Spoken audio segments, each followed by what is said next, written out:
Hi, I'm Bex. This is my face. Welcome back to my channel. Today I have something really special for you.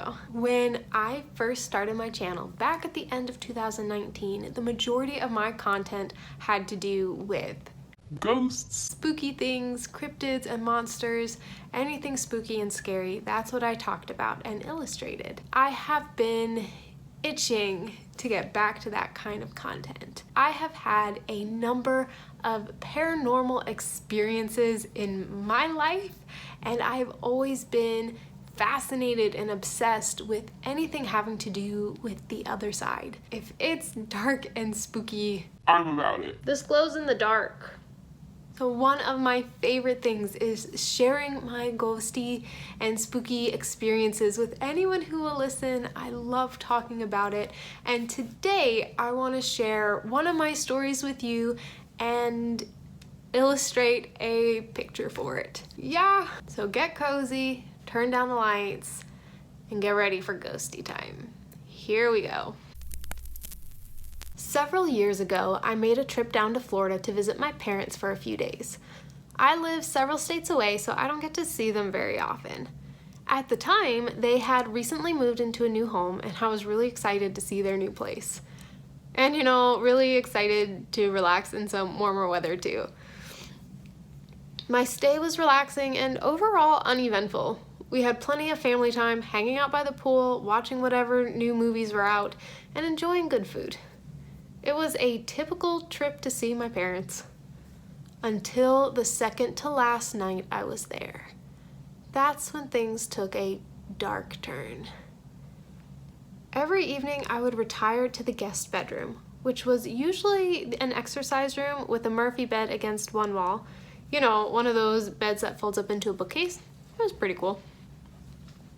On this particular night, I was having a fitful night of sleep, which isn't out of the ordinary for me. I rarely sleep through the night anyway, and it's been that way since I was a little kid.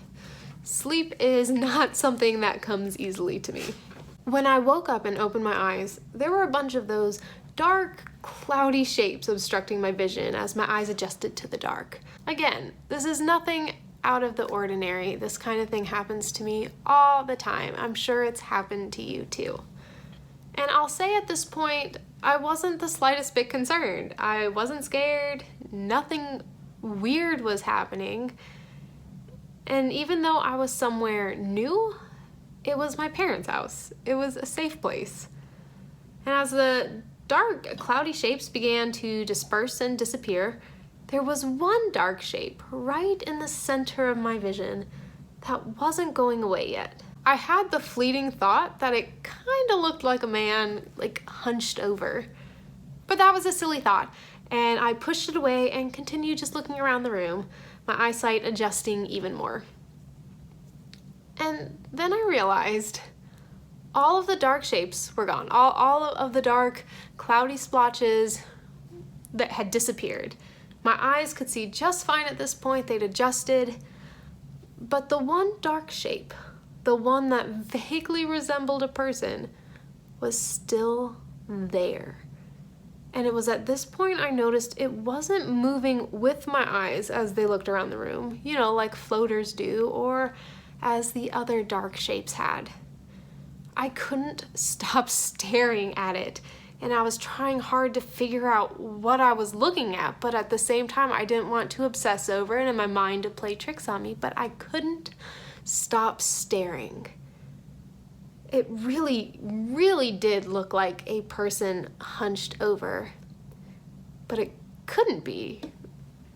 And just as I was trying to push the thought away again, whatever it was in the shadows slowly turned its head to look at me. There was an odd glow in its eyes, and a mischievous smirk spread across its face. Before I could even think of what to do, I pulled the covers up over my head and closed my eyes tight. The childhood instinct that monsters can't get me if I'm safe in my bed. And apparently that mentality must have worked because I quickly fell back asleep. I don't remember being under the covers long before I was waking up to a new morning.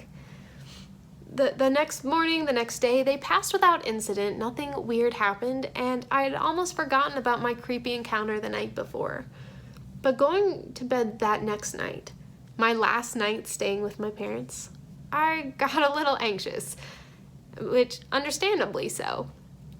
I stayed up later than usual, trying to distract myself with Netflix shows and YouTube videos. But when I finally felt like I couldn't keep my eyes open any longer, I knew it was time to try to sleep. But I thought I'll leave the light on, because everyone knows nothing scary can happen when the light is on. That's sarcasm. I was so exhausted that I nearly slept through the night. And it also helps that I had stayed up so ridiculously late. I woke up around 5 a.m. when my mom came in to say goodbye before she left for work. She went to work really early, so I wasn't going to be able to see her before my flight left. So she came in before work to say goodbye. And then on her way out the door, she turned off the light. My heart jumped. The light. No, it needed to stay on. But I calmed myself down and thought it's okay. The sun would be up soon, and I'd made it through the night. Nothing bad was going to happen. I'd made it. I snuggled back down into the bed and had just shut my eyes when I heard a hissing whisper in my ear. Whatever had been in my room the night before was still there. Nope, nope, nope, nope, nope.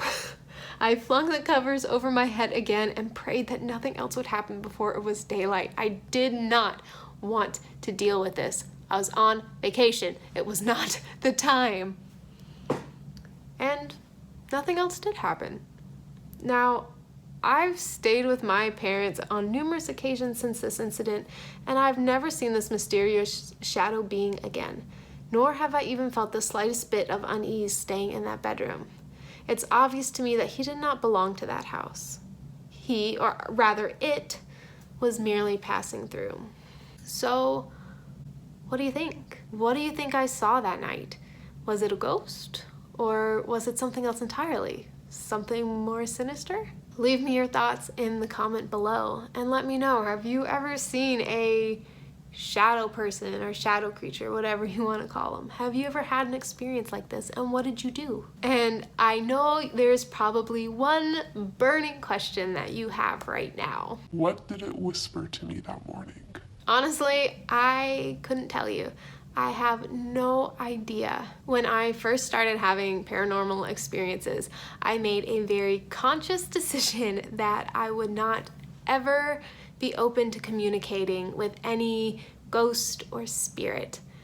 And because a big part of communication is also comprehension, I can't understand. I've had several other experiences where a ghost or a spirit has tried to speak to me, but because I have a block, a wall, a refusal to communicate, I can't understand what is being said. And I don't regret that, but believe me when I tell you that sometimes I wonder. I hope you enjoyed today's ghosty story time. And if you did, make sure you leave it a thumbs up so I know that you want to see more ghosty, spooky content. I'd love to make it if you do. If you want to see more videos, make sure you hit the subscribe button below and click the bell icon so you're notified every time I post. I'm here every Monday, Thursday, and Saturday. Thank you so much for watching. I'll see y'all next time. Bye! I hate filming at night. I keep thinking there's gonna be a ghost behind me. Can you imagine?